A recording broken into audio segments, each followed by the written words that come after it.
मासिक शिवरात्रि हर महीने कृष्ण पक्ष की चतुर्दशी तिथि को मनाई जाती है। वैशाख मास की मासिक शिवरात्रि का भी खास महत्व होता है, क्योंकि ये भगवान शिव की पूजा के लिए अत्यंत शुभ मानी जाती है। इस दिन श्रद्धालु भगवान शिव की पूजा अर्चना, व्रत और रात्रि जागरण करते हैं, जिससे उन्हें शिव जी की विशेष कृपा प्राप्त होती है। मान्यता ये है कि मासिक शिवरात्रि का व्रत करने से जन्म जन्मांतर के पाप नष्ट होते हैं और आत्मा को शुद्धता प्राप्त होती है। इस दिन व्रत व पूजन करने से जीवन में सुख, समृद्धि और शांति बनी रहती है। जो महिलाएं सौभाग्यवती होना चाहती हैं या अपने वैवाहिक जीवन में सुख चाहती हैं, वे इस व्रत को श्रद्धा से करती हैं। मासिक शिवरात्रि का व्रत साधक को आत्मिक बल प्रदान करता है और ध्यान व साधना में सफलता दिलाता है। इस व्रत को करने के लिए सुबह स्नान कर स्वच्छ वस्त्र धारण करें, व्रत का संकल्प लें और दिन भर फलाहार करें। रात्रि में भगवान शिव की पूजा अर्चना करें। बेलपत्र, जल, दूध, धतूरा, अक्षत, चंदन और भस्म चढ़ाएं। ओम नमः शिवाय मंत्र का जप करें और रात्रि में जागरण करें। और इस व्रत का पारण अगले दिन करना होता है। तो आज के वीडियो में आप सुनेंगे मासिक शिवरात्रि की पौराणिक कथा। वामदेव नाम से प्रसिद्ध एक महातपस्वी शिव योगी हुए थे, जो सुख दुख आदि द्वंद से रहित, निर्गुण, शांत, असम, समदर्शी, आत्माराम, क्रोध को जीतने वाले तथा ग्रह और गृहिणी से हीन थे। सबके ऊपर दया करने में संलग्न रहने वाले वे महात्मा एक दिन स्वेच्छा अनुसार घूमते फिरते बड़े भयंकर क्रोधचारण्य में जा पहुंचे। उस निर्जन वन में कोई भूख प्यास से व्याकुल अत्यंत भयानक ब्रह्म राक्षस रहता था। वामदेव जी को देखकर उन्हें खा जाने के लिए वह राक्षस बड़े वेग से उनकी ओर दौड़ा। उसे आते देखकर योगीश्वर वामदेव तनिक भी विचलित नहीं हुए। उस घोर ब्रह्म राक्षस ने वेग से दौड़कर उन्हें पकड़ भी लिया, पर वामदेव के अंगों का स्पर्श होते ही उसकी सारी पाप राशि तत्काल नष्ट हो गई और उसे अपने पूर्व जन्म का स्मरण हो आया। जैसे चिंतामणि अर्थात स्पर्श मणि का स्पर्श करके लोहा भी स्वर्ण हो जाता है, और जैसे मान सरोवर में आकर कौवे भी हंस हो जाते हैं, और जिस प्रकार एक बार भी अमृत पी लेने पर मनुष्य अजर अमर देवता हो जाता है, उसी प्रकार महात्मा पुरुष अपने दर्शन तथा स्पर्श मात्र से पापियों को भी तत्काल पवित्र कर देते हैं। अतः सत्संग दुर्लभ होता है। जो राक्षस पहले भूख प्यास से विकल होकर घोर रूप धारण करके वन में भटकता फिरता था, वही साधु के संपर्क से आनंद मगन हो गया। उसने योगी के युगल चरणार विंदों में प्रणाम करके कहा, महायोगिन, मुझ पर प्रसन्न होइए, करुणानिधि प्रसन्न होइए। कहाँ सब प्राणियों को भय देने वाला मुझ जैसा पाप आत्मा, और कहाँ आप जैसे दयालु महात्मा का दर्शन। वामदेव जी बोले, भयानक राक्षस का रूप धारण करके इस वन में विचरने वाले तुम कौन हो और यहाँ किस लिए रहते हो? तो राक्षस कहने लगा, इससे 25वें जन्म पूर्व मैं पवन राष्ट्र का रक्षक था। उस समय मेरा नाम दुर्जय था। मैं बड़ा पापी और स्वेच्छाचारी था। प्रतिदिन नई नई स्त्री का उपभोग करने की इच्छा रखता था। नित्य एक एक स्त्री को भोग कर छोड़ देता और उसे घर के भीतर रखकर अन्य स्त्रियों का अपहरण करवाता था। मेरे द्वारा भोगी हुई वे स्त्रियां घर के भीतर बंद रहकर दिन रात शोक में डूबी रहती थी। राज्य में जितने ब्राह्मण थे वे सब स्त्रियों सहित भाग गए। मैं सद्वादीप सभी तरह की स्त्रियों का हरण करके उनके साथ कुकर्म करता था। इस प्रकार दूषित विषय भोगों में आसक्त मन एवं मदिरा पान में रत रहने के कारण मुझे जवानी में ही यक्षमा आदि बड़े बड़े रोगों ने घेर लिया। मंत्रियों और सेवकों ने भी मुझे त्याग दिया। अंत में अपने ही कर्म के कारण मैं मारा गया। जो मनुष्य धर्म से भ्रष्ट हो जाता है, उसकी आयु नष्ट हो जाती है, अपयश बढ़ता है, भाग्यहीन होता है और वे अत्यंत दुर्गति में पड़ता है, तथा उसके पूर्वज पितृ स्वर्ग से निश्चित ही गिर जाते हैं। मृत्यु के बाद यमराज के दूत मुझे यमलोक में ले गए। वहां मैं भयंकर नरक कुंडों में डाल दिया गया। उस कुंड के भीतर यमदूतों से पीड़ित होकर मुझे 30,000 वर्षों तक रहना पड़ा। इसके बाद बचे हुए पाप के फलस्वरूप मैं निर्जन वन में भूख प्यास से विकल पिशाच हुआ। पिशाच योनि में मैंने एक दिव्य 100 वर्ष व्यतीत किए। फिर दूसरे जन्म में व्याघ्र, तीसरे जन्म में अजगर, चौथे में भेड़िया, पांचवें में सुअर, छठे में गिरगिट, सातवें में कुत्ता, आठवें में सियार, नौवें में नील गाय, 10वें मृग और 11वें जन्म में वानर, 12वें में गीध, 13वें में नेवला, 14वें में कौआ, 15वें में रीछ, 16वें में वन मुर्गा, 17वें में गधा, 18वें में विलाप, 19वें में मेढक, 20वें में कछुआ और 21वें में मछली, 22वें में चूहा, 23वें जन्म में उल्लू, 24वें जन्म में जंगली हाथी और 25वें जन्म में मैं ब्रह्म राक्षस हुआ। इस समय आपके शरीर के स्पर्श मात्र से पूर्व जन्म की स्मृति जाग उठी है। आपके संग से मेरे मन में वैराग्य एवं प्रसन्नता हुई है। महामते, ऐसा प्रभाव आपको कैसे प्राप्त हुआ? तब वामदेव जी बोले, यह मेरे शरीर में लगे हुए भस्म का महान प्रभाव है। भगवान शंकर के सिवा दूसरा कौन है जो भस्म की शक्ति को जानता हो? महादेव जी का जैसा महात्म्य है वैसा ही भस्म का भी है। भस्म के सर्ग से तुम्हारी बुद्धि भी निर्मल हो गई, अतः तुम भी श्रद्धा से पवित्र त्रिपुंड धारण करो। महातपस्वी शिव योगी वामदेव ने इस प्रकार भस्म का महात्म्य बतलाकर भस्म को अभिमंत्रित करके उसे घोर ब्रह्म राक्षस को दे दिया। उसे ब्रह्म राक्षस ने अपने ललाट में त्रिपुंड धारण किया और उसके प्रभाव से वह तत्काल ब्रह्म राक्षस शरीर का त्याग करके दिव्य स्वरूप से सुशोभित होने लगा। उसने भक्ति पूर्वक गुरु वामदेव की परिक्रमा की और दिव्य विमान पर बैठकर पुण्य लोक को प्रस्थान किया। महायोगी वामदेव साक्षात शिव की ही तरह पुण्य संसार में भ्रमण करने लगे। श्री सूत जी कहते हैं, श्रद्धा ही संपूर्ण धर्मों के लिए अत्यंत हितकर है। श्रद्धा से ही मनुष्य को दोनों लोकों में सिद्धि की प्राप्ति होती है। श्रद्धा से भजन करने वाले पुरुष को पत्थर की मूर्ति भी फल देने वाली होती है। श्रद्धा भक्ति से पूजा करने पर अज्ञानी गुरु भी सिद्धिदायक हो जाता है। श्रद्धा से जप किया हुआ मंत्र अव्यवस्थित होने पर भी फल देता है और फलदाता बनता है। श्रद्धा से पूजा करने पर देवता नीच पुरुष को भी फल देने वाले होते हैं। अश्रद्धा से की हुई पूजा, दान, यज्ञ, तप और व्रत सभी निष्फल होते हैं। मंत्र, तीर्थ, ब्राह्मण, देवता, ज्योतिषी, औषधि तथा गुरु में जिसकी जैसी भावना होती है उसे वैसी ही सिद्धि प्राप्त होती है। इसके विषय में एक अत्यंत अद्भुत उपाख्यान बताया जाता है, जिसके श्रवण से सब मनुष्यों की अज्ञानता, अश्रद्धा तत्काल ही नष्ट हो जाती है। पूर्व काल में किसी वन में एक भील रहता था जिसका नाम था गुरुध्रुव। उसका कुटुंब बड़ा था तथा वे बलवान और क्रूर स्वभाव का होने के साथ ही क्रूरतापूर्ण कर्म में तत्पर रहता था। वह प्रतिदिन वन में जाकर मृगों को मारता और वहीं रहकर नाना प्रकार की चोरियां करता था। उसने बचपन से ही कभी कोई शुभ कर्म नहीं किया था। इस प्रकार वन में रहते हुए उस दुरात्मा भील का बहुत समय बीत गया। तदंतर एक दिन बड़ी सुंदर एवं शुभ कारक शिवरात्रि आई, किंतु वह दुरात्मा घने जंगल में निवास करने वाला था, इसलिए उस व्रत को नहीं जानता था। उसी दिन उस भील के माता पिता और पत्नी ने भूख से पीड़ित होकर उससे याचना की, वनेचर हमें खाने को दो।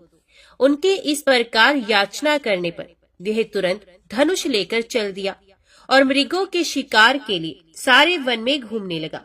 दैव योग से उसे उस दिन कुछ भी नहीं मिला और सूर्य अस्त हो गया। इससे उसको बड़ा दुख हुआ और वे सोचने लगा, अब मैं क्या करूं, कहाँ जाऊं? आज तो कुछ नहीं मिला। घर में जो बच्चे हैं उनका तथा माता पिता का क्या होगा? मेरी जो पत्नी है उसकी भी क्या दशा होगी? अतः मुझे कुछ लेकर ही घर जाना चाहिए, अन्यथा नहीं।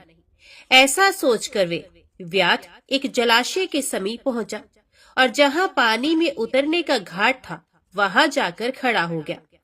वे मन ही मन ये विचार करता था कि यहाँ कोई न कोई जीव पानी पीने के लिए अवश्य आएगा। उसी को मारकर कृत्य हो उसे साथ लेकर प्रसन्नता पूर्वक घर को जाऊंगा। ऐसा निश्चय करके वह व्याध एक बेल के पेड़ पर चढ़ गया और वहीं जल साथ लेकर बैठ गया। उसके मन में केवल यही चिंता थी कि कब कोई जीव आएगा और कब मैं उसे मारूंगा। इसी प्रतीक्षा में भूख प्यास से पीड़ित हो वे बैठा रहा। उस रात के पहले पहर में एक प्यासी हरिणी वहां आई, जो चकित होकर जोर जोर से चौकड़ी भर रही थी। उस मृगी को देखकर व्याध को बड़ा हर्ष हुआ और उसने तुरंत ही उसके वध के लिए अपने धनुष पर एक बाण का संधान किया। ऐसा करते हुए उसके हाथ के धक्के से थोड़ा सा जल और बिलपत्र नीचे गिर पड़े। उस पेड़ के नीचे शिवलिंग था। उक्त जल और बिलपत्र से शिव की प्रथम पहर की पूजा संपन्न हो गई। उस पूजा के महात्म्य से उस व्याध का बहुत सा पातक तत्काल नष्ट हो गया। वहां होने वाली खड़खड़ाहट की आवाज को सुनकर हरिणी ने भय से ऊपर की ओर देखा। व्याध को देखते ही वे व्याकुल हो गई और बोली, हे व्याध, तुम क्या करना चाहते हो? मेरे सामने सच सच बताओ। हरिणी की वह बात सुनकर व्याध ने कहा, आज मेरे कुटुंब के लोग भूखे हैं, अतः तुमको मारकर उनकी भूख मिटाऊंगा, उन्हें तृप्त करूंगा। व्याध का वह दारुण वचन सुनकर तथा जिसे रोकना कठिन था, उस दुष्ट भील को बाण ताने देखकर मृगी सोचने लगी कि अब मैं क्या करूं, कहाँ जाऊं, अच्छा कोई उपाय रचती हूँ। ऐसा विचार कर उसने वहां इस प्रकार कहा, भील, मेरे मांस से तुमको सुख होगा। इस अनर्थकारी शरीर के लिए इससे अधिक महान पुण्य का कार्य और क्या हो सकता है। उपकार करने वाले प्राणी को इस लोक में जो पुण्य प्राप्त होता है उसका 100 वर्षों में भी वर्णन नहीं किया जा सकता। परंतु इस समय मेरे सब बच्चे मेरे आश्रम में ही हैं। मैं उन्हें अपनी बहन को अथवा स्वामी को सौंपकर लौट आऊंगी। वनेचर, तुम मेरी इस बात को मिथ्या न समझो। मैं फिर तुम्हारे पास लौट आऊंगी, इसमें संशय नहीं है। सत्य से ही धरती टिकी हुई है, सत्य से ही समुद्र अपनी मर्यादा में स्थित है और सत्य से ही निर्झरों से की धाराएं गिरती रहती हैं। सत्य में ही सब कुछ स्थित है। मृगी के ऐसा कहने पर जब व्याध ने उसकी बात नहीं मानी, तब उसने अत्यंत विस्मित एवं भयभीत होकर पुनः इस प्रकार कहना आरंभ किया, हे व्याध, सुनो, मैं तुम्हारे सामने ऐसी शपथ खाती हूँ जिससे घर जाने पर मैं अवश्य तुम्हारे पास लौट आऊंगी।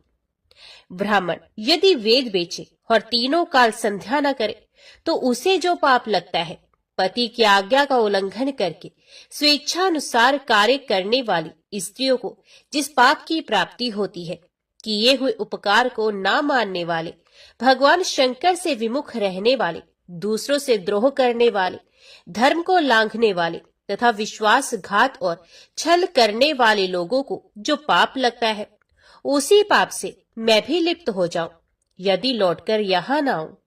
इस तरह अनेक शब्द खाकर जब मृगी चुपचाप खड़ी हो गई, तब उस व्याध ने उस पर विश्वास करके कहा, अच्छा, अब तुम अपने घर को जाओ। तब वह मृगी बड़े हर्ष के साथ पानी पीकर अपने आश्रम मंडल में गई। इतने में ही रात का वे पहला प्रहर व्याध के जागते ही जागते बीत गया। तब उस हिरणी की बहन दूसरी मृगी, जिसका पहली ने स्मरण किया था, उसी की राह देखती हुई जल पीने के लिए वहां आ गई। उसे देखकर भील ने स्वयं बाण को तरकस से खींचा। ऐसा करते समय पुनः पहले की ही भांति भगवान शिव के ऊपर जल और बेलपत्र गिरे। उसके द्वारा महात्मा शंभू की दूसरे प्रहर की पूजा संपन्न हो गई। यद्यपि वह प्रसंग वशी हुई थी, तो भी व्याध के लिए सुखदायिनी ही हो गई। मृगी ने उससे बाण खींचते देख पूछा, फर्नीचर, यह क्या करते हो? व्याध ने पूर्वत उत्तर दिया, मैं अपने भूखे कुटुंब को तृप्त करने के लिए तुझे मारूंगा। ये सुनकर वह मृगी बोली, हे व्याध, मेरी बात सुनो, मैं धन्य हूँ। मेरा देह धारण करना सफल हो गया, क्योंकि इस अनित्य शरीर के द्वारा उपकार होगा। परंतु मेरे छोटे छोटे बच्चे घर में हैं, अतः मैं एक बार जाकर उन्हें अपने स्वामी को सौंप दूं, फिर तुम्हारे पास लौट आऊंगी। व्याध बोला, तुम्हारी बात पर मुझे विश्वास नहीं है, मैं तुझे मारूंगा, इसमें संशय नहीं है, ये सुनकर वे हरिणी भगवान विष्णु की शपथ खाती हुई बोली, हे व्याध, जो कुछ मैं कहती हूँ उसे सुनो। यदि मैं लौटकर ना आऊं तो अपना सारा पुण्य हार जाओ, क्योंकि जो वचन देकर उससे पलट जाता है वे अपने पुण्य को हार जाता है। जो पुरुष अपनी विवाहिता स्त्री को त्याग कर दूसरी के पास जाता है, वैदिक धर्म का उल्लंघन करके कपोल कल्पित धर्म पर चलता है, भगवान विष्णु का भक्त होकर शिव की निंदा करता है, माता पिता की निधन तिथि को श्राद्ध आदि ना करके उसे सूना बिता देता है तथा मन में संताप का अनुभव करके अपने दिए हुए वचन को पूरा करता है, ऐसे लोगों को जो पाप लगता है वही मुझे भी लगे। यदि मैं लौटकर ना आऊं। उसके ऐसा कहने पर व्याध ने उस मृगी से कहा, जाओ। मृगी जल पीकर हर्षपूर्वक अपने आश्रम को गई। इतने में ही रात का दूसरा प्रहर भी व्याध के जागते जागते बीत गया। इसी समय तीसरा प्रहर आरंभ हो जाने पर मृगी के लौटने में बहुत विलंब हुआ। जान चकित हो व्याध उसकी खोज करने लगा। इतने में ही उसने जल के मार्ग में एक हिरण को देखा। वह बड़ा रिष्ट पुष्ट था। उसे देखकर वनेचर को बड़ा हर्ष हुआ और वे धनुष पर बाण रखकर उसे मार डालने को उद्यत हुआ। ऐसा करते समय उसके प्रारब्धवश कुछ जल और बिलपत्र शिवलिंग पर जा गिरे। उससे उसके सौभाग्य से भगवान शिव की तीसरे प्रहर की पूजा संपन्न हो गई। इस तरह भगवान ने उस पर अपनी दया दिखाई। पत्तों के गिरने आदि का शब्द सुनकर उस मृग ने व्याध की ओर देखा और पूछा, क्या करते हो? तो व्याध ने उत्तर दिया, मैं अपने कुटुंब को भोजन देने के लिए तुम्हारा वध करूंगा। व्याध की ये बात सुनकर हरिण के मन में बड़ा हर्ष हुआ और तुरंत ही व्याध से इस प्रकार बोला, मैं धन्य हूं, मेरा रिष्ट पुष्ट होना सफल हो गया, क्योंकि मेरे शरीर से आप लोगों की तृप्ति होगी। जिसका शरीर परोपकार के काम में नहीं आता उसका सब कुछ व्यर्थ चला गया। जो सामर्थ्य रहते हुए भी किसी का उपकार नहीं करता है उसकी वह सामर्थ्य व्यर्थ चली जाती है तथा वह परलोक में नरकगामी होता है। परंतु एक बार मुझे जाने दो, मैं अपने बालकों को उनकी माता के हाथ में सौंपकर और उन सबको धीरज बंधाकर यहाँ लौट आऊंगा। उसके ऐसा कहने पर व्याध मन ही मन बड़ा विस्मित हुआ। उसका हृदय कुछ शुद्ध हो गया था। उसके सारे पाप पुंज नष्ट हो चुके थे। उसने इस प्रकार कहा, जो जो यहाँ आए वे सब तुम्हारी ही तरह बातें बनाकर चले गए, परंतु वे वंचक अभी तक यहाँ नहीं लौटे हैं। मृग, तुम भी इस समय संकट में हो, इसलिए झूठ बोलकर चले जाओगे। फिर आज मेरा जीवन निर्वाह कैसे होगा? मृग बोला, व्याध, मैं जो कुछ कहता हूँ उसे सुनो। मुझ में असत्य नहीं है। सारा चराचर ब्रह्मांड सत्य से ही टिका हुआ है। जिसकी वाणी झूठी होती है उसका पुण्य उसी क्षण नष्ट हो जाता है। तथापि भील, तुम मेरी सच्ची प्रतिज्ञा सुनो। संध्या काल में मैथुन तथा शिवरात्रि के दिन भोजन करने से जो पाप लगता है, झूठी गवाही देने, धरोहर को हड़प लेने तथा संध्या ना करने से द्विज को जो पाप होता है वही पाप मुझे भी लगे। यदि मैं लौटकर ना आऊं, जिसके मुख से कभी शिव का नाम नहीं निकलता, जो सामर्थ्य रहते हुए भी दूसरों का उपकार नहीं करता, पर्व के दिन श्रीफल तोड़ता, अभक्ष्य भक्षण करता तथा शिव की पूजा किए बिना और भस्म लगाए बिना भोजन कर लेता है, इन सब का पातक मुझे लगे यदि मैं लौट कर ना आऊं। उसकी बात सुनकर व्याध ने कहा, जाओ शीघ्र लौटना। व्याध के ऐसा कहने पर मृग पानी पीकर चला गया। वे सब अपने आश्रम पर मिले। तीनों ही प्रतिज्ञाबद्ध हो चुके थे। आपस में एक दूसरे के वृत्तांत को भली भांति सुनकर सत्य के पास से बंधे हुए उन सब ने यही निश्चय किया कि वहां अवश्य जाना चाहिए। इस निश्चय के बाद वहां बालकों को आश्वासन देकर वे सब के सब जाने के लिए उत्सुक हो गए। उस समय जेठी मृगी ने वहां अपने स्वामी से कहा, स्वामी, आपके बिना यहाँ बालक कैसे रहेंगे? प्रभु, मैंने ही वहां पहले जाकर प्रतिज्ञा की है, इसलिए केवल मुझको जाना चाहिए। आप दोनों यहीं रहें। उसकी यह बात सुनकर छोटी मृगी बोली, बहन, मैं तुम्हारी सेविका हूँ, इसलिए आज मैं ही व्याध के पास जाती हूँ, तुम यहीं रहो। ये सुनकर मृग बोला, मैं ही वहां जाता हूँ, तुम दोनों यहाँ रहो, क्योंकि शिशुओं की रक्षा माता से ही होती है। स्वामी की ये बात सुनकर उन दोनों मृगियों ने धर्म की दृष्टि से उसे स्वीकार नहीं किया। वे दोनों अपने पति से प्रेम पूर्वक बोली, प्रभु, पति के बिना इस जीवन को धिक्कार है। तब उन सब ने अपने बच्चों को सांत्वना देकर उन्हें पड़ोसियों के हाथ में सौंप दिया और स्वयं शीघ्र ही उस स्थान को प्रस्थान किया जहां वह व्याध शिरोमणि उनकी प्रतीक्षा में बैठा था। उन्हें जाते देख उनके वे सब बच्चे भी पीछे पीछे चले आए। उन्होंने ये निश्चय कर लिया था कि इन माता पिता की जो गति होगी वही हमारी भी हो। उन सबको एक साथ आया देख व्याध को बड़ा हर्ष हुआ। उसने धनुष पर बाण रखा। उस समय पुनः जल और बिलपत्र शिव के ऊपर गिरे। उसे शिव की चौथे पहर की शुभ पूजा भी संपन्न हो गई। उस समय व्याध का सारा पाप तत्काल भस्म हो गया। इतने में ही दोनों मृगियां और मृग बोल उठे, व्याध शिरोमणि, शीघ्र कृपा करके हमारे शरीर को सार्थक करो। उनकी यह बात सुनकर व्याध को बड़ा विस्मय हुआ। शिव पूजा के प्रभाव से उसको दुर्लभ ज्ञान प्राप्त हो गया और उसने सोचा, ये मृग ज्ञानहीन पशु होने पर भी धन्य है, सर्वथा आदरणीय है, क्योंकि अपने शरीर से ही परोपकार में लगे हुए हैं। मैंने इस समय मनुष्य जन्म पाकर भी किस पुरुषार्थ का साधन किया, दूसरे के शरीर को पीड़ा देकर अपने शरीर को पोसा है। प्रतिदिन अनेक प्रकार के पाप करके अपने कुटुंब का पालन किया है। हाय, ऐसे पाप करके मेरी क्या गति होगी, अथवा मैं किस गति को प्राप्त होऊंगा। मैंने जन्म से लेकर अब तक जो पातक किया है उसका इस समय मुझे स्मरण हो रहा है। मेरे जीवन को धिक्कार है, धिक्कार है। इस प्रकार ज्ञान संपन्न होकर व्याध ने अपने बाण को रोक लिया और कहा, श्रेष्ठ मृगो, तुम जाओ, तुम्हारा जीवन धन्य है। व्याध के ऐसा कहने पर भगवान शंकर तत्काल प्रसन्न हो गए और उन्होंने व्याध को अपने सम्मानित एवं पूजित स्वरूप का दर्शन कराया तथा कृपा पूर्वक उसके शरीर का स्पर्श करके उससे प्रेम से कहा, भील, मैं तुम्हारे व्रत से प्रसन्न हूँ, वर मांगो।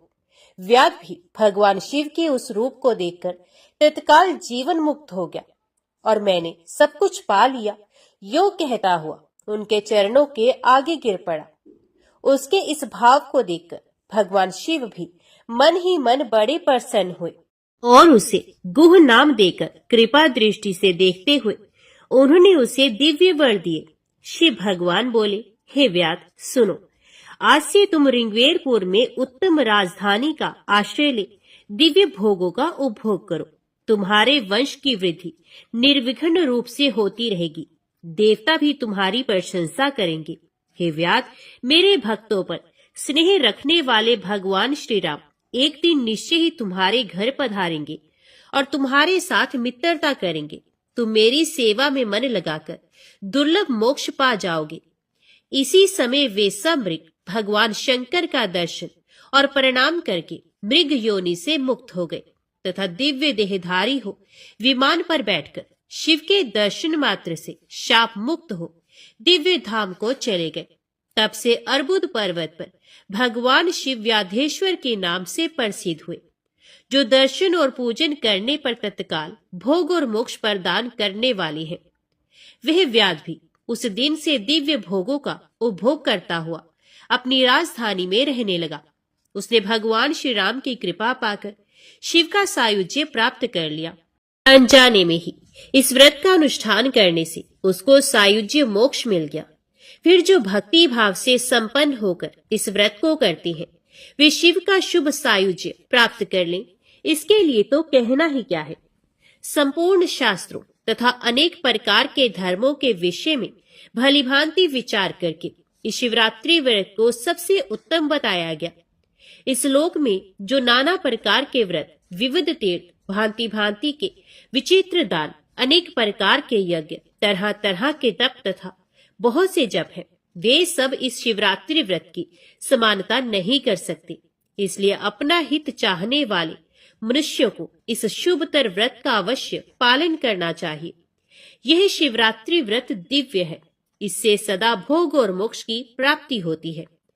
यह शुभ शिवरात्रि व्रत व्रतराज के नाम से भी विख्यात है। ओम नमः शिवाय। हर हर महादेव। अब आपको सुनाते हैं एक ऐसी कहानी जिसे सुनकर आप जान जाएंगे कि पापी लोगों को पाप करते देखकर भी भगवान शिव मौन क्यों रहते हैं। एक बार की बात है, देवऋषि नारद नारायण का जाप करते हुए भगवान शिव के दर्शन की इच्छा से कैलाश पर्वत पर गए। देवऋषि को आया गया देखकर भगवान शिव बड़े प्रसन्न हुए और कहने लगे कि हे देवऋषि, आज अचानक किस कारण से कैलाश पर्वत पर आपका आगमन हुआ है? अवश्य कोई विशेष कार्य होगा जिसका भाग बनकर आप यहाँ पर आए हो। तब नारद जी कहने लगे कि हे भोलेनाथ, आप तो अंतर्यामी हैं, भला आपसे कोई बात कैसे छुपी रह सकती है? हम यहाँ पर किस लिए आए हैं आपको भली भांति पता है। फिर भी यदि आप पूछ रहे हैं तो हे प्रभु, आज मेरे मन में एक शंका उठ रही है। उसी शंका का समाधान करने के उद्देश्य से मैं आपके पास आया हूँ। प्रभु, कृपया मेरी इस शंका का समाधान कीजिए। भगवान शंकर कहते हैं, हे नारद, तुम्हारे मन में जो भी शंका हो, जो भी जिज्ञासा हो, निसंकोच होकर कहो। मुझे तुम्हारी इन शंकाओं का समाधान करके प्रसन्नता ही होगी, क्योंकि तुम्हारे सभी प्रश्न, तुम्हारी सभी जिज्ञासाएं लोकहित के लिए ही होती हैं। तब देवऋषि नारद ने भगवान से पूछा कि हे प्रभु, पापी लोगों को पाप करते देखकर भी भगवान चुप क्यों रहते हैं? उन्हें उसी समय दंड क्यों नहीं देते? भगवान शिव कहते हैं कि हे देवऋषि, आपने समस्त मानव जाति के कल्याण हेतु बहुत अच्छा प्रश्न किया है, जो मैं इस प्रश्न का उत्तर अब एक छोटी सी कथा के माध्यम से देना चाहता हूँ। इसलिए तुम इस कथा को ध्यान से और मन लगाकर सुनना। जो भी मनुष्य इस कथा को ध्यान और मन लगाकर सुनता है, वे अपने जीवन काल में कभी किसी बात को लेकर कभी पश्चाताप नहीं करता है। वह मनुष्य पाप रहित हो जाता है। ऐसा मनुष्य जान जाता है कि पापी लोगों को पाप करता देखकर भी भगवान मौन क्यों रहते हैं। अब भगवान शिव देवऋषि नारद को कथा सुनाना शुरू करते हैं। भगवान शिव कहते हैं, देवऋषि, प्राचीन समय की बात है। एक जंगल में मोर और मोरनी का जोड़ा रहा करते थे। वह दोनों पति पत्नी एक दूसरे से बड़ा प्रेम करते थे, एक दूसरे का बहुत आदर सम्मान करते थे। इस तरह उनका जीवन बड़े सुख और आराम से कट रहा था। उनके जीवन में कभी किसी प्रकार का कोई दुख नहीं था। फिर एक दिन की बात है कि मोरनी अपने पति मोर से कहने लगी कि सुनो जी, भगवान की जिंदगी कितनी सुखी है, कितनी आराम भरी है, क्योंकि इनका काम तो सिर्फ दुनिया को चलाना होता है और वे तो बैठे बैठे ही पूरी दुनिया को चलाते हैं।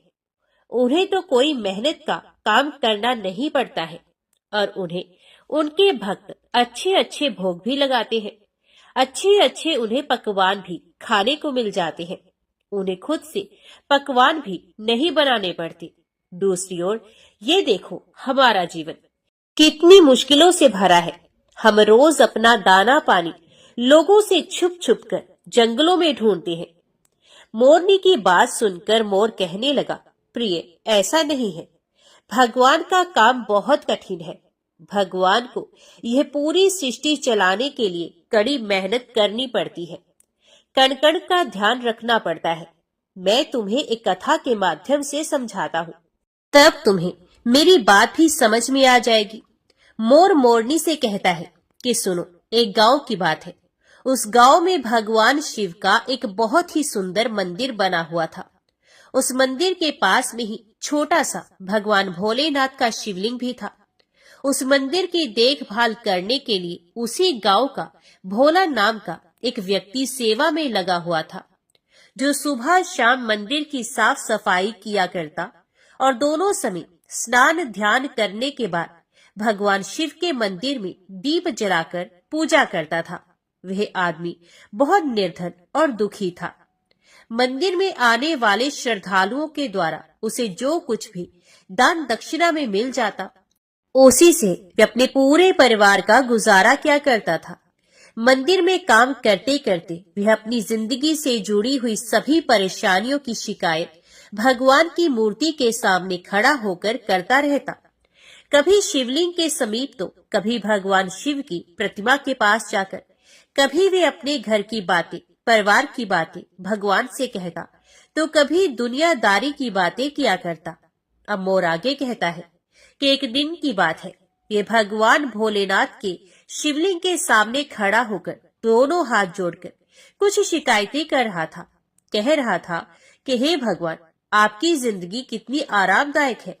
आप तो बस मंदिर में एक जगह आराम से बैठे रहते हैं और चुपचाप लोगों की प्रार्थनाएं सुनते रहते हैं।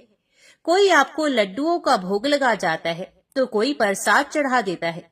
तरह तरह की मिठाइयां और पकवान भी आपको यहीं बैठे बैठे खाने को मिलते रहते हैं। आपका जीवन कितना आसान है प्रभु, और मेरी जिंदगी देखो कितनी कठिन है। मेरी छोटी सी जिंदगी है, उसमें आपने हजारों तरह के दुख भर दिए हैं और हजारों तरह की परेशानियां मुझे आप दे रहे हैं। मैं दिन भर कड़ी मेहनत करता हूँ, तब कहीं 2 समय का खाना मैं अपने और अपने परिवार के लिए जुटा पाता हूँ। और दूसरी तरफ पापी और पाखंडी लोगों को देखो, दिन रात बुरे कर्मों में लिप्त रहते हैं, फिर भी बड़ी मौज की जिंदगी जी रहे हैं। उन्हें किसी बात की कोई चिंता नहीं। भगवान, अगर मेरी जिंदगी भी आपकी तरह हो जाती तो मेरा जीवन कितना खुशहाल हो जाता। तभी अपने उस भक्त की ऐसी बातें सुनकर भगवान से भी रुका नहीं गया और वह उसे शिवलिंग से तुरंत ही त्रिभुज रूप में अपने नंदी के साथ प्रकट हो गए और कहने लगे, पुत्र, तुम जो सोच रहे हो गलत सोच रहे हो। तुम जैसा सोच रहे हो वैसा बिल्कुल नहीं है। दूर से देखने पर सबका जीवन अपने जीवन से अच्छा और दूसरों का जीवन ही दिखाई देता है। जब हमें उसकी वास्तविक जिंदगी का पता चलता है तब समझ में आता है कि ये तो मुझसे भी गया गुजरा जीवन जी रहा है। तुम मेरी जिंदगी को बड़ा आसान समझ रहे हो ना। मेरा जीवन उतना आसान नहीं है जितना तुम समझ रहे हो। मुझे भी बहुत सारी बातें देखनी पड़ती हैं, बहुत सारी व्यवस्थाएं बनानी पड़ती हैं। मुझे हर समय बहुत सारी चिंताएं लगी रहती हैं कि अच्छे के साथ अच्छा कैसे हो, बुरे के साथ बुरा कैसे हो। ये सब सोचना पड़ता है। अगर कोई असहाय को रुलाता है, कोई पीड़ित को पीड़ित करता है, तो मुझे उसकी रक्षा करनी पड़ती है। जिम्मेदारी को जिस दिन तुम समझ जाओगे उस दिन तुम्हें मेरी मेहनत के बारे में भी पता चल जाएगा। फिर भगवान शिव उस व्यक्ति से कहने लगे कि हे पुत्र, इतना आसान नहीं भगवान बनना। जिस तरह एक पिता बनकर मनुष्य अपनी संतान के लिए अपने दायित्वों को निभाता है, उनके दुख सुख अच्छे बुरे हर बात का ध्यान रखता है, उसी तरह मुझे भी तुम सबका ख्याल रखना पड़ता है। इतनी सारी जिम्मेदारियों को एक साथ निभाना कोई आसान काम तो बिल्कुल नहीं है। अब भगवान शिव की बात सुनकर वे भक्त बोला, प्रभु, आप तो बहुत ही भोले भाले हैं। आप ये कैसी बातें कर रहे हैं? आपका काम तो सचमुच में बड़ा ही आसान है प्रभु। जिस तरह से आप पूरा दिन बैठे रहते हैं, आपकी तरह तो मैं भी किसी समय बैठा रहता हूँ तो किसी समय खड़ा रह सकता हूँ। इसमें भला कौन सी बड़ी बात है? भगवान शिव ने देखा कि यह मेरा भक्त ऐसे नहीं मानने वाला, तब वे कहने लगे, पुत्र, मैं फिर कहता हूँ कि तुम यह काम बिल्कुल नहीं कर पाओगे जो मैं कर सकता हूँ। मेरे इस काम में बड़े धैर्य की आवश्यकता पड़ती है और मनुष्य में इतना धैर्य नहीं होता कि वह परिणाम घोषित होने तक रुक सके। मनुष्य के अंदर यह कमजोरी होती है। वे थोड़ा सा सुख पाता है तो घमंड से भर जाता है और जरा भी दुख आ जाए तो टूटकर शीशे की तरह बिखर जाता है। वे भक्त बोला कि हे प्रभु, अच्छा, अगर ऐसी ही बात है तो आप मुझे बस एक दिन के लिए अपनी जिंदगी जी लेने दीजिए, फिर आप जैसा कहेंगे मैं वैसा ही करूंगा। मोर आगे अपनी पत्नी से कहने लगा कि हे प्रिय, भगवान भोलेनाथ ने उस व्यक्ति को बहुत समझाया, पर वे तो बड़ा जिद्दी था। उसने भगवान शिव की एक बात भी नहीं मानी। फिर भोलेनाथ ने भी सोचा कि चलो मैं इसे एक दिन के लिए अपनी जिंदगी दे ही देता हूँ। कुछ लोगों पर उपदेशों की बातों का कोई असर होता ही नहीं। वे संसार की ठोकर खाने के बाद ही सही राह पर आते हैं। उस भक्त के साथ भी यही होना था। फिर भगवान शिव ने कहा कि बेटा ठीक है, मैं एक दिन के लिए तुम्हें भगवान बना देता हूँ और मेरी जिंदगी मैं तुम्हें जीने के लिए देता हूँ। फिर देखते हैं कि तुम मेरा काम किस ढंग से करते हो। भगवान शिव कहते हैं, और हाँ, मेरी जिंदगी जीने के लिए तुम्हें कुछ शर्तों का पालन भी करना होगा। तब भक्त बोला, हे भगवान, हे भोलेनाथ, मैं तो आपकी सारी शर्तें मानने के लिए तैयार हूँ। बताइए आपकी क्या क्या शर्तें हैं। तब भगवान शिव कहने लगे कि हे पुत्र, तुम ध्यान से सुनो। मंदिर में बहुत सारे लोग आएंगे और जाएंगे, जिसमें अच्छे लोग भी होंगे और बुरे लोग भी होंगे, क्योंकि भगवान पर तो सबका एक समान अधिकार होता है। अगर किसी पिता का एक बेटा नालायक निकले तो क्या वे उसे अपना बेटा नहीं मानेगा? इसी तरह अच्छे बुरे दोनों लोग मेरी संतान हैं, किंतु परिणाम मैं उनके उनके कर्म के अनुसार ही देता हूँ। अब भोलेनाथ आगे कहते हैं कि हे पुत्र, जब तुम भगवान बनकर मेरी जगह पर खड़े रहोगे तो तुम्हें अच्छा कहने वाले लोग भी आएंगे और बुरा कहने वाले लोग भी आएंगे। तब तुम्हें चुपचाप उनकी बातें सहन करनी होंगी और धैर्य के साथ बिना क्रोध किए उनकी बातों को सुनना भी होगा और उनके अच्छे बुरे हर कर्म को भी बारीकी से देखना होगा। तुम्हें अपनी तरफ से कुछ भी अपने भक्त से नहीं कहना होगा, चाहे कुछ भी हो जाए। उस भक्त ने कहा, ठीक है प्रभु, मुझे आपकी ये सारी शर्तें स्वीकार है। अब तो भगवान भोलेनाथ ने उस भक्त से एक दिन के लिए अपनी जिंदगी बदल ली। फिर एक दिन के लिए उसे भगवान ने शिवलिंग में विराजमान कर दिया और स्वयं सेवक बनकर मंदिर की सेवा करने लगे। फिर जब कुछ समय बीता तो क्या हुआ कि उसी नगर का एक धनी सेठ उस मंदिर में माथा टेकने के लिए आया और वे भगवान के आगे हाथ जोड़कर प्रार्थना करने लगा कि हे भगवान, मैंने अरबों रुपए लगाकर एक बहुत बड़े कारखाने का निर्माण कराया है। मुझे आप ऐसा आशीर्वाद दीजिए कि मेरा कारखाना बहुत तेजी से चलने लगे और मैं उससे बहुत सारा धन कमा सकूं। वे सेठ ऐसी प्रार्थना करने के बाद माथा टेकने के लिए जब नीचे झुका तो उसकी जेब से पैसों का भरा हुआ बटुआ निकलकर जमीन पर गिर पड़ा। लेकिन सेठ को अपना बटुआ दिखाई नहीं दिया, जिससे वे वहां से उठकर जाने लगा। उधर शिवलिंग में विराजमान भगवान शिव का भक्त ये सब देख रहा था। उसने देखा कि अरे, सेठ का बटुआ तो यहीं पर गिर गया है।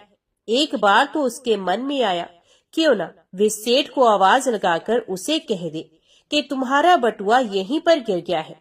लेकिन अगले ही क्षण उसे भगवान शिव की शर्त याद आ गई, इसलिए वे कुछ भी नहीं बोला, वहीं पर विराजमान रहा।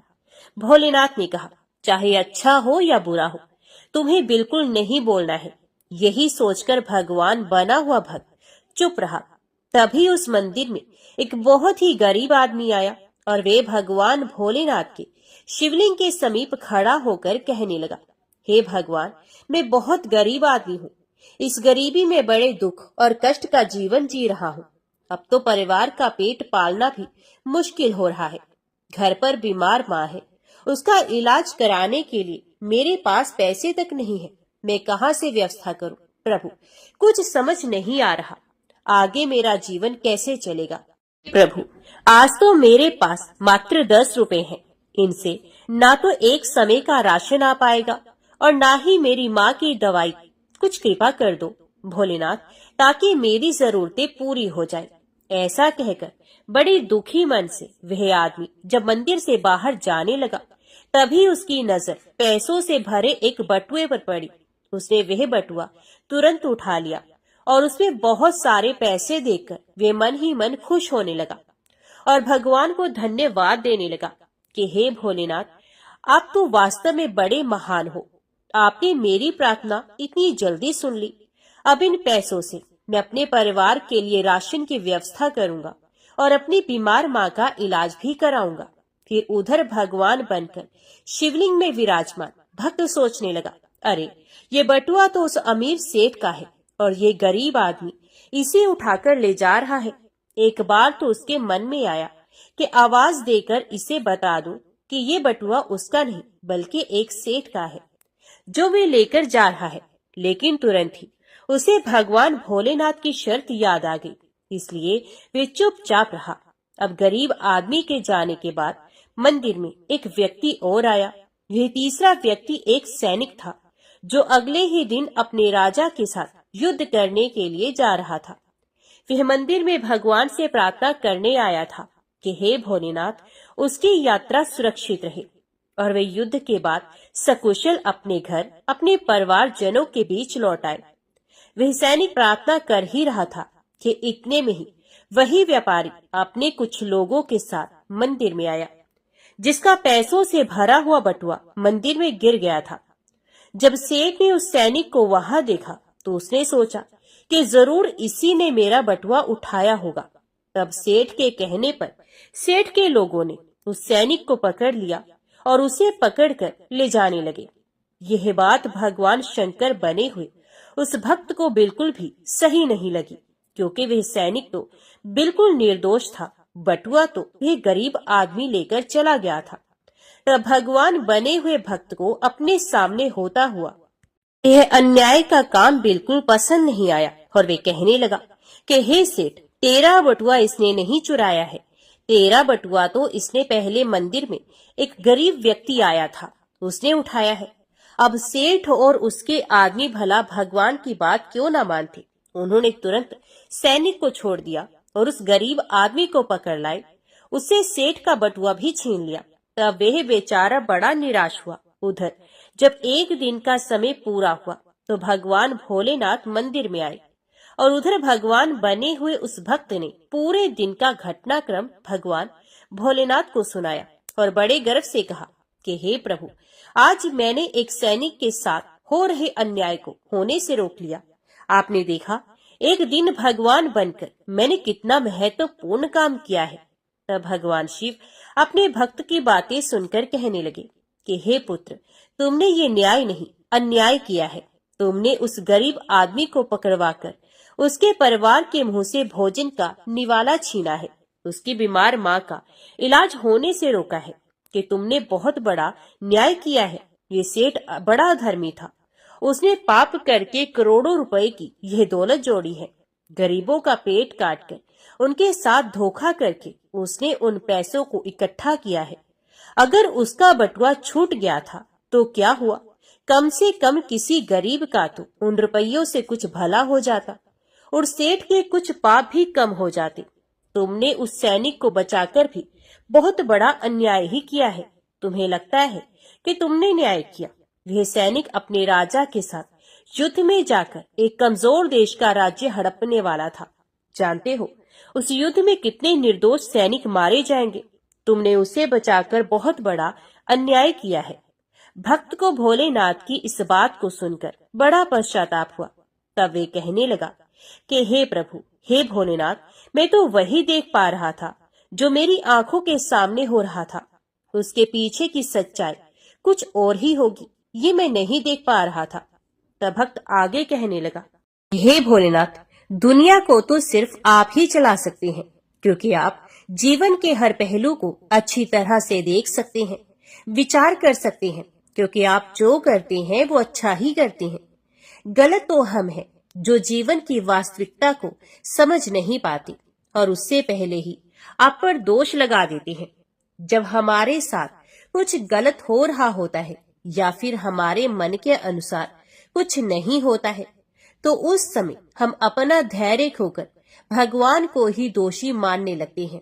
हम ये नहीं समझ पाते कि हमारे साथ हो रहे गलत काम में भी भगवान की कोई ना कोई योजना छुपी हुई होती है जो आगे चलकर हमारे लिए ही हितकारी हो सकती है।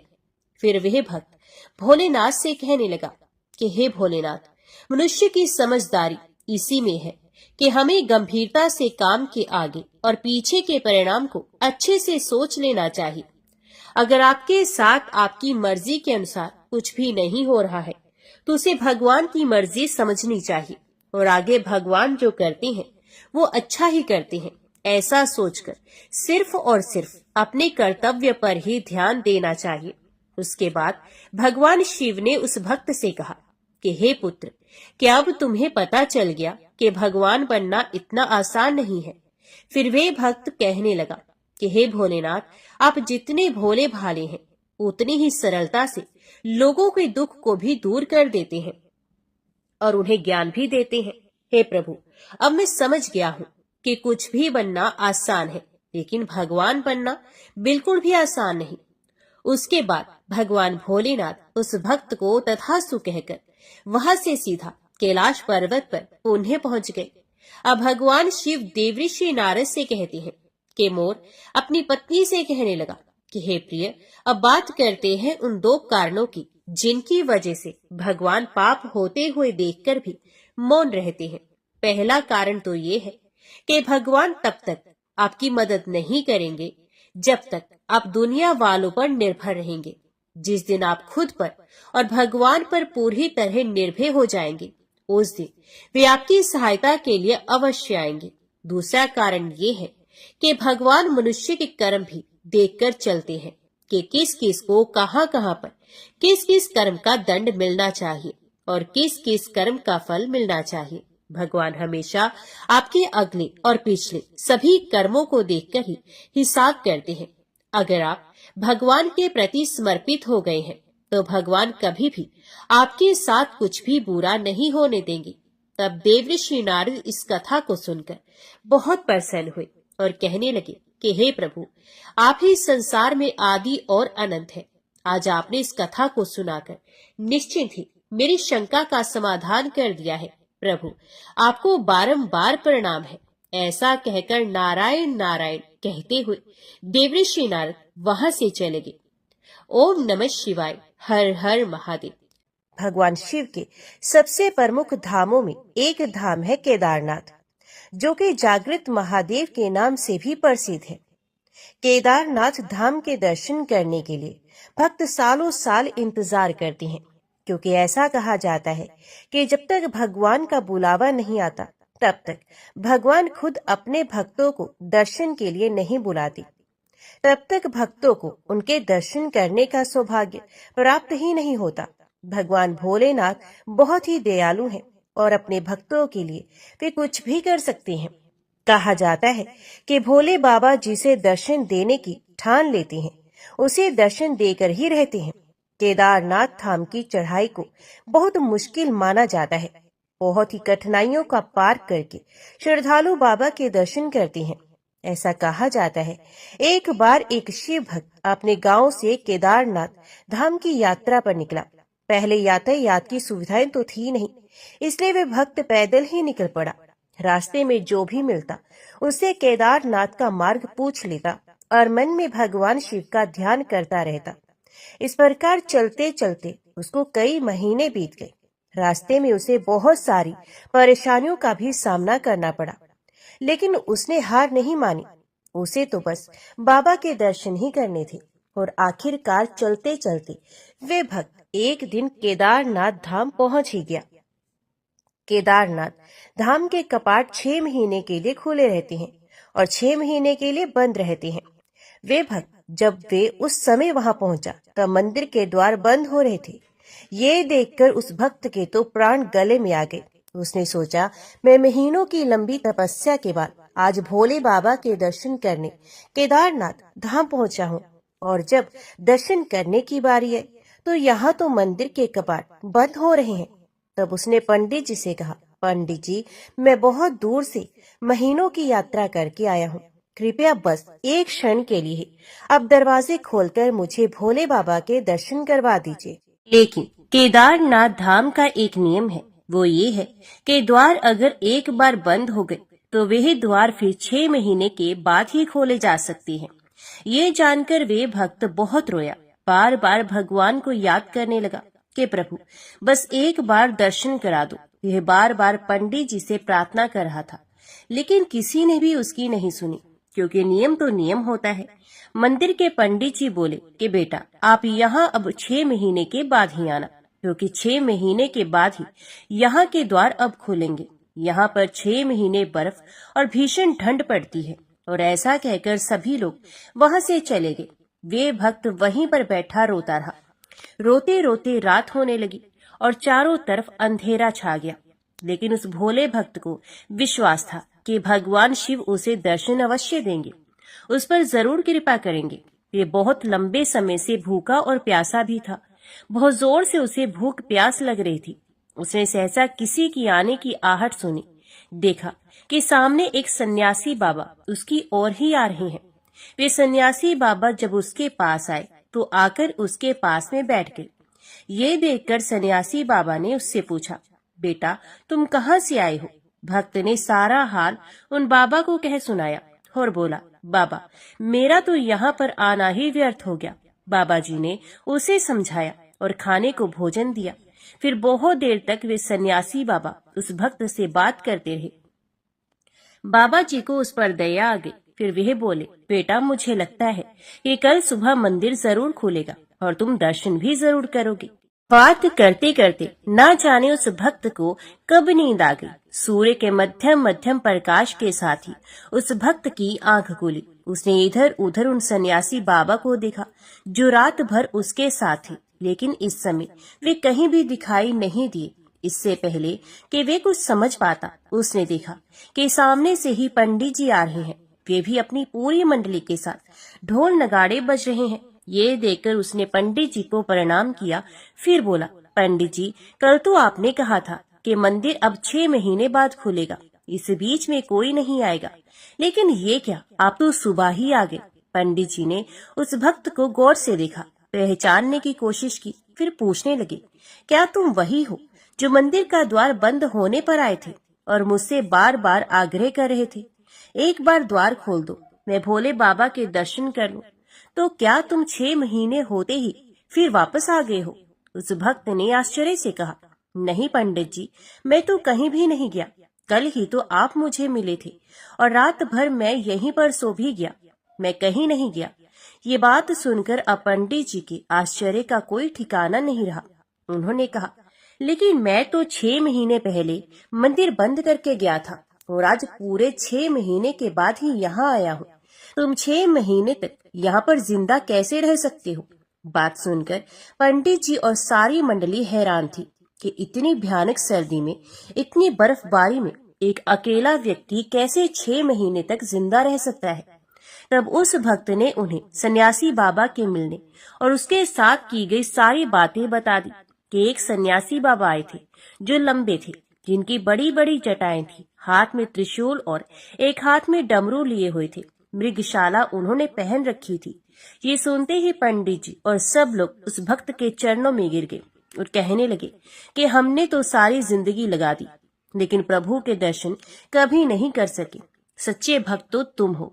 तुमने तो साक्षात भगवान शिव के दर्शन ही किए हैं और उन्होंने भी अपनी योग माया से तुम्हारे 6 महीने को एक रात में बदल दिया, कालखंड को छोटा कर दिया। ये सब तुम्हारे पवित्र मन और तुम्हारे विश्वास के कारण ही हुआ है। इस कहानी की वजह से ही केदारनाथ धाम को जागृत महादेव के नाम से भी बुलाया जाता है। इसलिए कहते हैं कि भक्तों के मन में श्रद्धा और सच्ची भक्ति होनी चाहिए, तो भोलेनाथ अपने भक्तों की पुकार जरूर सुनते हैं। उन्हें दर्शन भी किसी न किसी रूप से अवश्य देते हैं। आप सैकड़ों मील की यात्रा करके भी दूसरों का दिल दुखाते हैं, तो आपकी वह तपस्या, साधना और महादेव का दर्शन धूल के बराबर हो जाता है। शंकर का नाम जपूं मैं, जपता रहा सुबह शाम यही है। सारे तीर्थ मेरे और यही है मेरे चारों धाम। जय भोलेनाथ।